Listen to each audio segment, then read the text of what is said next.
Once upon a time, in the land of Landover, there was a man who traveled from village and town saying things that were, well, puzzling. And because people didn't know what to make of this nonsensical man, he became known throughout every village and town as the Puzzlemaker. One day in the village square of Landover City, he announced, "Since you people do not know what to make of me, I'm making myself your king." And since the people really did not know what to make of him, they said, "Okay."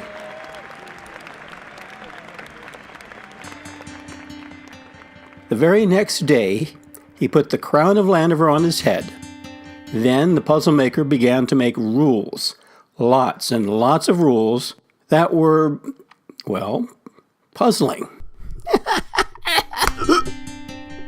He put a tax on laughter.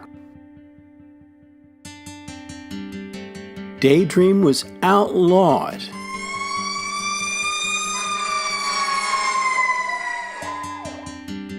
He decreed that when people needed something, anything, they had to wait in a long, long line. Puzzling laws, and a puzzling king, too. The people felt the darkness descend upon their villages and fields. It was a darkness they didn't understand, a darkness they had never seen before. A few children saw him for what he was. They sensed the Puzzlemaker was playing a game, a terrible game to darken and confuse the very souls of the good people of Landover. One child, namely Sara, felt the Puzzlemaker did not know great truths.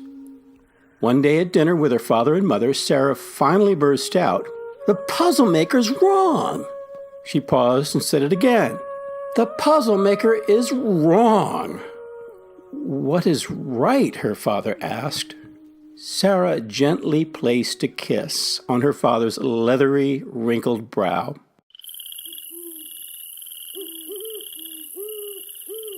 That night in bed before sleeping, Sara pondered her innermost secrets, those of eternal light. She thought, "I must see through the puzzle. The truth is always, always as simple and clear as day. Never easy, but always clear."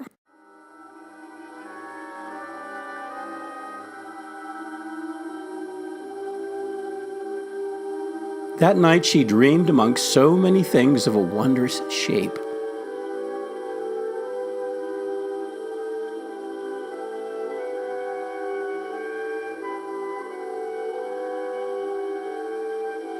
It was more beautiful than any earth words could express.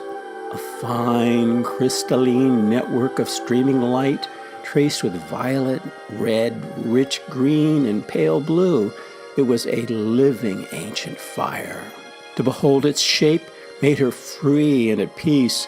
She felt at one with her true self. It was as if she were facing the sky and saw the thunderclouds flee, revealing a starry heaven endless and deep. The next morning, Sara jumped out of bed. Now, she thought, I really have something to paint. Picking up her finest brushes, she dipped them into her paint pots and began to paint the spirit of eternal light. And when it was done, she ran into the kitchen. "Mama, look! Papa, look!" They were stunned at first, and then they became overjoyed at the sight of the beautiful, noble, and crystalline form that Sara had painted so very, very well. Gazing upon her painting, Sara's father said, "I feel like the river in spring when the ice breaks up and floats out to sea." He shook his head. "I've been frozen so long, Sara."